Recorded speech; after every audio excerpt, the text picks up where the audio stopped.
this. I'm not.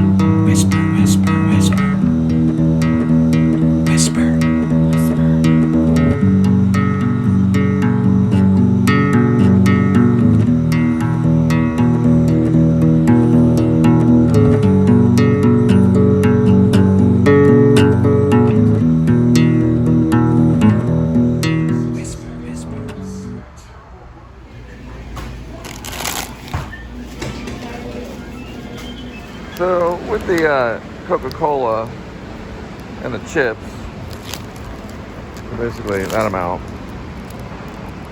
looks like it's a total 1001. Receipt wise, it's about 1001 with the gas. So I got $5 in gas.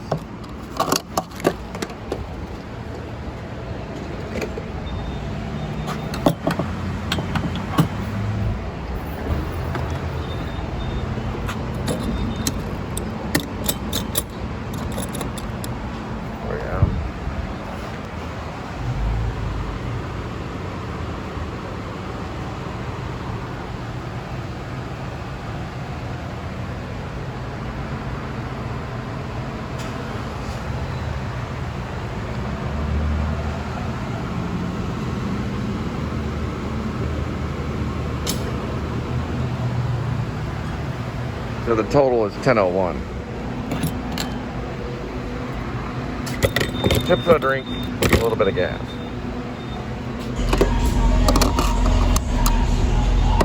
Alright, so we got ourselves some Frito-Lay chips. We got ourselves an energy drink. So, that. And we're going to return Linda's card. You can kind of see it. There. See it? Right there. And then we're gonna head out. Gotta bring her card in to where she is at the deli. These people will be so gracious to slow down just a little bit. Right. So we all want to slow down a little bit. Just a little bit, not a whole lot. That way we can conserve gas until we start getting electric cars on the road, especially solar power. We just don't have enough gas to go around for really everybody, you know. But there's a plane up here, and they're burning gas too. A lot of this is going on right now, this pandemic. It's an economic crisis within the environment. So it's an environmental problem, the pandemic. Hey look, they're from Florida. And they're from, well, this is being shot in Texas. You can see the plane kind of curving over to the right in front of the Hebron sign. It's an airport not too far from here. They burn quite a bit of gas. But it's a jet fuel. That's Southwest. In the air.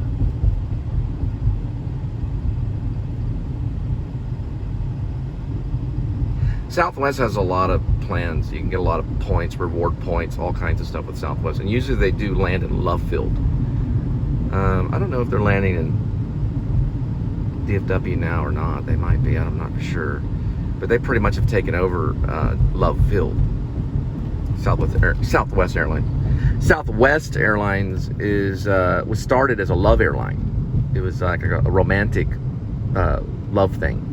So you get on Southwest, you fly to California, and you have an affair. That was the whole thing about Southwest. It's the 70s, 1970s, when everyone was hooking up, exchanging car keys in a fishbowl. Well, they came out with an airline, or they revolutionized Southwest Airlines, and it was supposed to be like a romance thing. romantic airline. You get up there and, you know, there's like a little heart on your seat or something, you know, and you meet somebody and then you land in California and have an affair. That's what whole Southwest was all about. Now it's a big professional business airline that flies everyone around really quick and really cheap. You can get a Southwest ticket probably for $100 even through the pandemic. It's a very, very, very cheap airline. We're talking major savings. And you'll see them in the air all the time.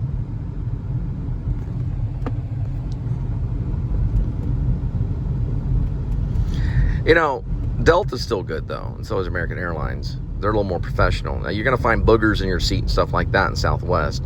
There's more likely probably maybe the flight attendants are a little chunkier. But if you're going to fly American, it's going to be high class. Very high class. A little more expensive. Same thing with Delta. United too. The Southwest, one of your cheaper airlines. It'll probably always be that way until American Airlines buys them all out.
Yo.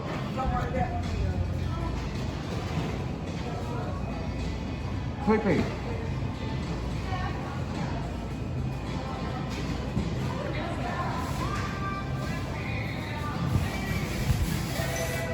It's right here. Thank you. Yeah. I was begging on your door, but I guess you were in the shower. All right. So, she got her card back. And we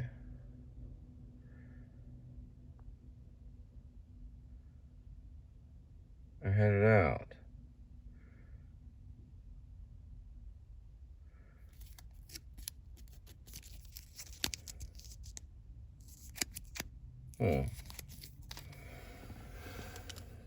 Okay. And Fellini would be amazed. What I usually say.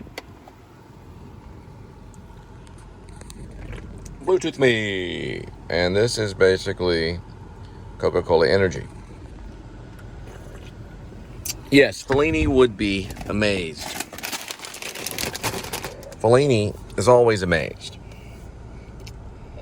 It's amazing that these certain torches have been passed on to one filmmaker to another. So it's like the torch of Fellini was passed on to David Lynch. It's like he called David Lynch in. They sat down together. He said, "Now you are Fellini." And David Lynch was like, "What?" But you know what I mean. I mean, Fellini, I don't know if he had a torch, but he kind of felt that David Lynch was on the right page. Every filmmaker kind of does that. Now, also musicians do it. Because Bob Dylan sat with Woody Guthrie. When Woody Guthrie was on his deathbed kind of thing. When Woody Guthrie was going out, you know, meaning when he was checking out, Bob Dylan sat with him. So you're always going to have these great icons that pass on their little torch to another icon. You know, one great hero will pass his torch on to another great hero. And they'll say goodbye to one another because they're on the same page kind of thing. I think Woody Guthrie and Bob Dylan were on the same page. And I guess they met to say, look, I'm doing about the same thing you're doing. You know, that kind of thing. Oh, wait a minute. Anyway, I'll get back with you in a minute.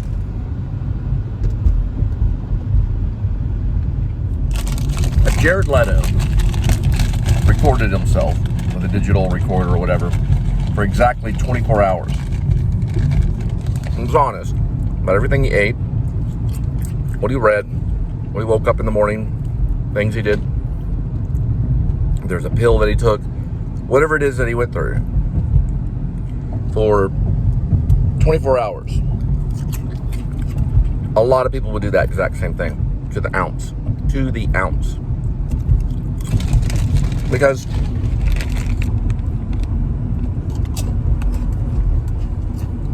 people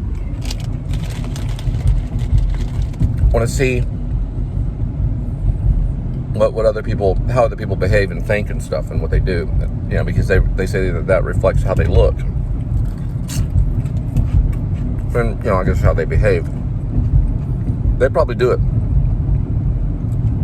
That doesn't have to necessarily be Jared Leto, but more likely a good-looking actor. Brad Pitt, maybe. Yeah, Brad Pitt.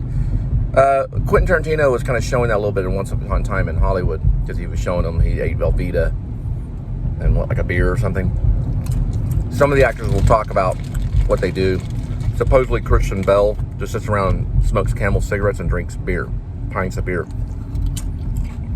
It's hard to say because we don't really see the whole 24 hours. But it's interesting, you know, what kind of clothing they wear, maybe what kind of magazine they would pick up if they were at like a doctor's office, or if they were at, you know, at home, or a website they would look at for at least a good 24 hours. They would watch that stuff. I don't know if it would go on for 24 hours. They probably might could post a 24-hour post. I don't know if it's happened yet. A post that goes on for 24 hours of it, like an actor. There was something that Shia LaBeouf did. It's very interesting. Very interesting, actually. Shia LaBeouf sat through a screening of David Foster Wallace reading of Infinite Jest. Now, I don't know if those two matched up. So I don't know whatever Shia LaBeouf was watching was the same, and I don't know if it was replayed. That's duplicated. If it was duplicated and then pasted together so that it went on for 5 or 6 hours. I watched it for 5 or 6 hours as much as I could. It was Shia LaBeouf just looking at a movie screen. And it was David Foster Wallace reading The Infinite Jest, or Infinite Jest.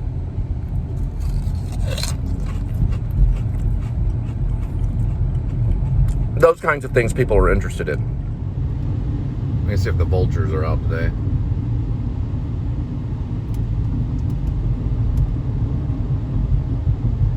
Waiting.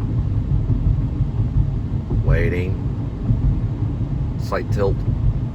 Yeah, they are. There's a few. Yep, they are out today. So you can see them on the next pole down there. They're roosting, and then there's a bunch of them flying right down the corner. I got them about 3:04 p.m. That's probably when there's a trash drop. Excuse me.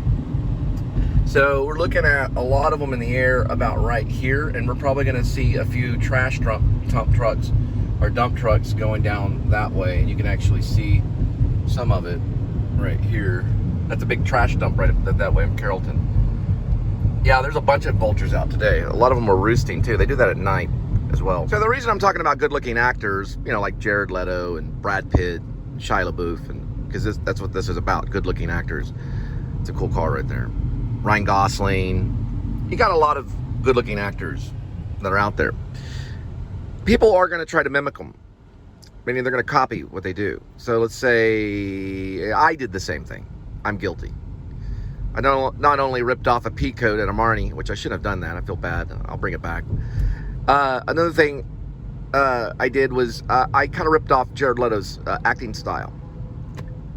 I think maybe Billy Cudrup a little bit too. Meaning I have their thoughts in my mind while I'm acting. Not good. I was taught by another acting coach, don't do that. It's not good. People can see that. If you're thinking about those actors while you're on stage, there's something going on that's wrong. There's the whole you got to restart everything. Those aren't the thoughts you want in your head. But nevertheless, that's what people do. So I remember when I was in New York, Requiem